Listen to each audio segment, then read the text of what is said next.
اس وقت دنیا میں دو فتنے بہت عظیم ہیں اور بدقسمتی سے دونوں کو بڑا فروغ حاصل ہو رہا ہے، اور دونوں کے تعلق حضور صلی اللہ علیہ وسلم کی شخصیت سے۔ ایک ہے ختم نبوت کی مہر توڑنے والا فتنہ، نئی نبوت کا دعویٰ۔ یہ ہمارے اس دور میں کچھ عرصے پہلے ایران میں ایک شخص بہاء اللہ اٹھا، اور بہائی آج بھی دنیا میں موجود ہے اور مسلمان ممالک میں موجود ہیں، اور ان کے جو ہے وہ اپنے دفاتر ہوتے ہیں، ان کے جو ہے لائبریریز ہوتی ہیں، ان کے ریڈنگ رومز ہوتے ہیں، اور ویسٹ میں تو بہت بہاء اللہ بہائی،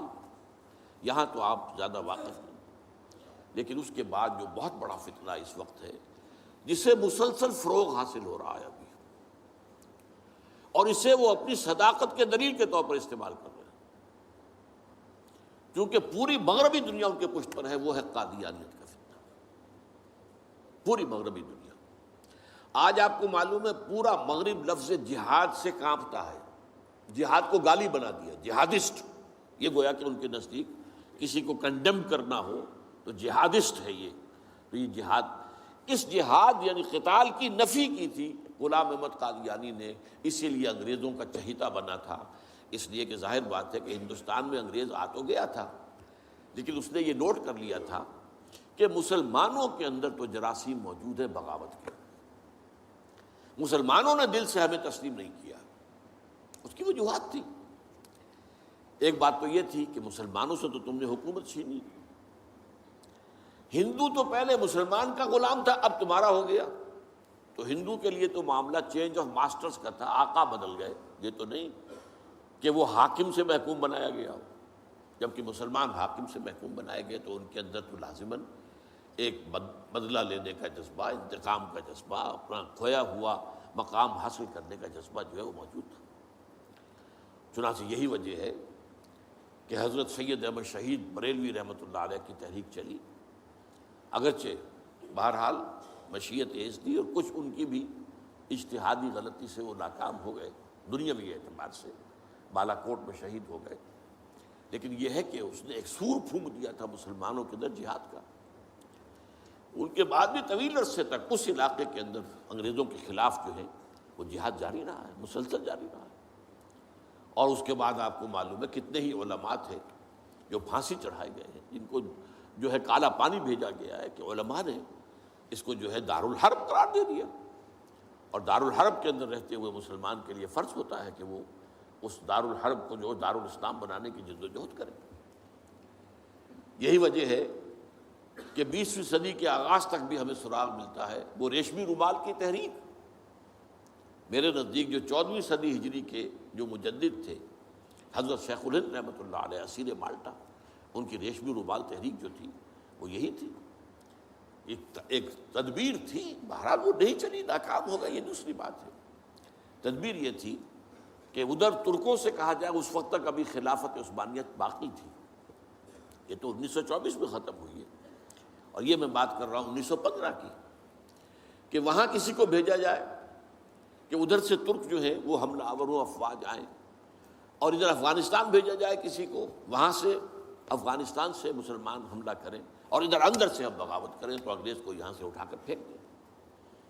لیکن بات جو تھی، پھر میں کہوں گا مشیت ایسی قریب معاملہ ہوتا ہے۔ حضرت شیخ الہند خود گئے تھے ترکی سے مدد لینے کے لیے، پہلے وہاں حجاز گئے، اس لیے کہ حجاز میں ابھی مدینہ منورہ میں ترک گورنر موجود تھا، ابھی جو ہے وہ شریف حسین جو تھا جس نے بغاوت کی تھی ترکوں کے خلاف، مکے پر تو اس کا قبضہ تھا، مدینے پر نہیں تھا، تو وہاں گورنر جو ہے ترکی کے خلافت عثمانیہ کے موجود تھے، ان سے ملاقات کی اور آگے جانے کا فیصلہ بھی تھا۔ لیکن اسی اثناء میں مخبری ہو گئی، اور شریف حسین والی مکہ نے، جس کی یہ نسل ابھی تک چل رہی ہے، یہ جو اردن کا بادشاہ بیٹھا ہوا ہے، یہ اسی کا پڑ پوتا سمجھ لیجئے، یا پڑ پوتا یا سگڑ پوتا، یہ وہ نسل ہے ہاشمی، ہاشمائٹ۔ اس نے حضرت شیخ الہند کو گرفتار کر کے اور چاندی کی تشتری میں رکھ کر انگریز کو پیش کر دیا، یہ آپ کا باغی یہاں پر آ کر اور آپ کے خلاف سازشیں کر رہا ہے۔ اور دیکھیے انگریز انہیں کہاں لے گیا، مالٹا، میڈیٹرینین سی کا ایک جزیرہ، بحیرہ روم کا، آخر ہندوستان میں بھی تو واپس لا سکتا تھا، ہندوستان کی کسی جیل میں نہیں۔ اقبال کے نفس سے ہے لالے کی آگ تیز، ایسے غزل سرا کو چمن سے نکال دو، تو وہاں رکھا ہے انہیں 4 سال وہاں پر وہ، اور ٹی وی جو ہے وہ اپنی آخری حد کو پہنچی ہے تو چھوڑا ہے کہ ہماری اگر قید کے اندر یہ انتقال ہو گیا ان کا تو پھر طوفان اٹھ جائے گا۔ تو ایک فتنہ تو یہ ہے جو ختم نبوت کا، چونکہ اس قتال کے خلاف فتویٰ دیا تھا، دین کے لیے حرام ہے اب دوستو قتال، قتال فی سبیل اللہ ختم ہو گیا، لہذا انگریزوں نے ان کا چہیتا بنا، ان کا فتنہ آج بھی پورا ویسٹ جو ہے، یورپ میں، امریکہ میں، انگلینڈ میں آج کل ان کا مرکز ہے، اور ان کے خطبے جو ہیں اس کے امام جو کہلاتا ہے خلیفہ، وہ آپ کو معلوم ہے کہ وہ سیٹلائٹس کے اوپر جو ہے وہ نشر ہوتا ہے۔ دوسرا فتنہ جو ہے جو اپنی تاثیر کے اعتبار سے اس پہلو سے اس سے بھی زیادہ خطرناک ہے کہ وہ زیادہ پھیل رہا ہے اور اس کا ادراک اور احساس نہیں ہے۔ ختم نبوت کا معاملہ تو ایسا ہے جو اتنا واضح ہے، کسی کا نبوت کا دعویٰ کرنا اتنا واضح ہے کہ ہر مسلمان سمجھ لے گا کہ واقعی وہ تو دائرہ اسلام سے خارج ہو گئے، اور جو اسے مانے وہ دائرہ اسلام سے خارج۔ چنانچہ یہ فیصلہ جو ہے ہمارے ہاں آپ کو معلوم ہے سرکاری سطح پر، حکومتی سطح پر، ریاست کی سطح پر، پارلیمنٹ نے طے کیا کہ قادیانی خواہ وہ ربوائی ہے اصل قادیانی، خواہ وہ لاہوری ہے جو لاہوری احمدی اپنے آپ کو کہتے ہیں، وہ دونوں دائرہ اسلام سے خارج ہیں۔ لیکن یہ دوسرا فتنہ وہ ہے کہ جو اندر ہی اندر جیسے دیمک جو ہے لکڑی کو کھا جاتی ہے، ان کا یہ فتنہ ہے انکار حدیث کا فتنہ۔ قرآن مانیں گے، قرآن کو سمجھیں گے، حدیث ہاں ٹھیک ہے، حدیث اپنی جگہ ہے، اس میں اخلاقی تعلیمات جو ہیں ان کو ہم سر سے سینے سے لگائیں گے، لیکن مطاع جو ہے حضور کی ذات صرف اپنے زمانے کے لیے تھی، بات کے لیے نہیں۔ میں نے جو آج آپ کو آیات سنائی تھی، قل اطیعوا اللہ واطیعوا الرسول، اے نبی کہہ دیجئے اطاعت کرو اللہ کی اور اطاعت کرو رسول کی صلی اللہ علیہ وسلم۔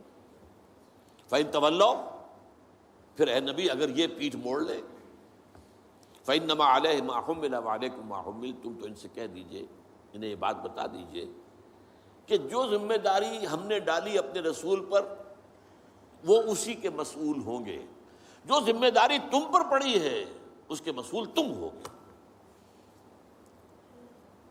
وَإِن تُطِيعُوهُ تَهْتَدُوا، اور اگر تم ان کی اطاعت کرو گے تبھی تم ہدایت پر ہوگے۔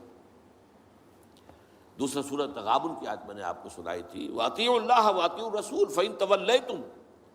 فَإِنَّمَا عَلَىٰ رَسُولِنَا الْبَلَاغُ الْمُبِينُ، اطاعت کرو اللہ کی، اطاعت کرو رسول کی صلی اللہ علیہ وسلم۔ پھر اگر تم نے پیٹھ موڑ لی تو جان لو کہ ہمارے رسول پر تو صرف پہنچا دینے کی ذمہ داری تھی، آگے تم مسئول ہو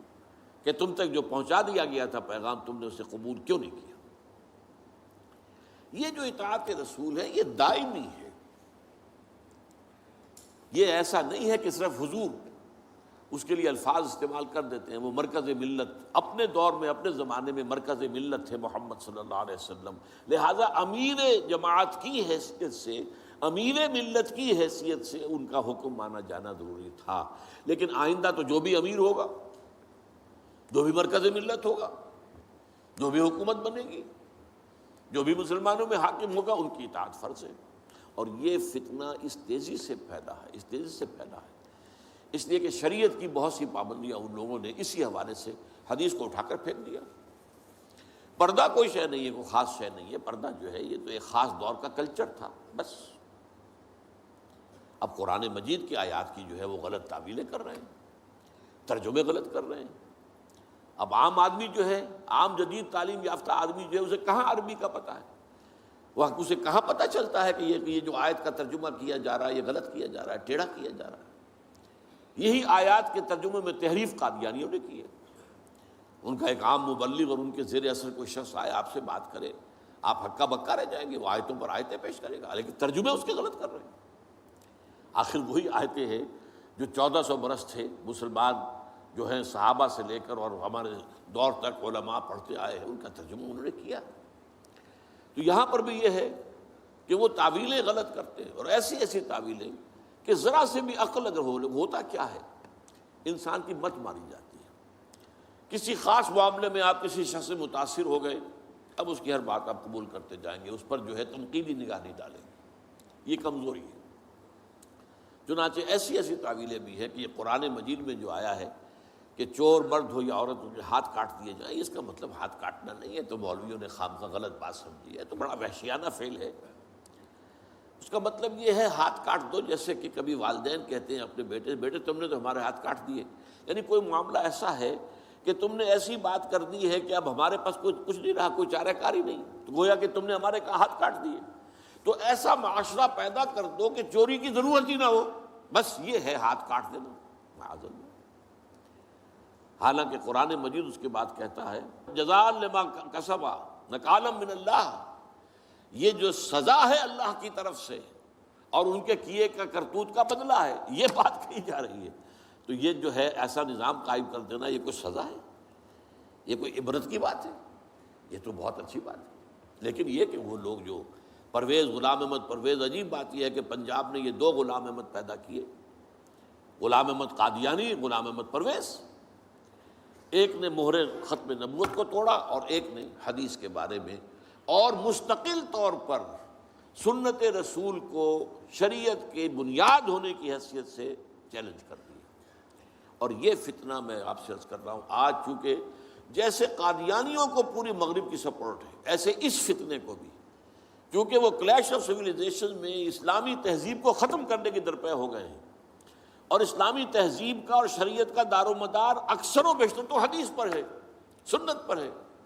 لہذا وہ دین کی جڑ کاٹنے کے لیے یہ جو انکار حدیث کا فتنہ، یہ استخفاف حدیث کا فتنہ ہے، اس کو سپورٹ کر رہے ہیں۔ اور رینڈ کارپوریشن کی جو سفارشات ہیں ان میں شامل تھا یہ کہ ایسے ماڈرنسٹ کہ جو اسلام کی ایسی تعبیریں کریں جو ہماری تہذیب کے ساتھ مماثل ہو جائیں، تو ان کو سپورٹ کیا جائے اور انہیں خاص طور پر الیکٹرانک میڈیا پر انہیں ایکسپوجر دیا جائے، اور آج یہ ہو رہا ہے پاکستان میں بڑے پیمانے پر۔ تو یہ جو ہے اس اعتبار سے آج زیادہ ضرورت ہے کہ ہم حدیث نبوی کا مطالعہ کریں، تاکہ اس کی عظمت جو ہے وہ ہمارے دلوں میں جاگزیں ہو جائے، اور حضور صلی اللہ علیہ وسلم کے ساتھ ایک محبت کا اشتوا جو ہے رشتہ مضبوط ہو جائے۔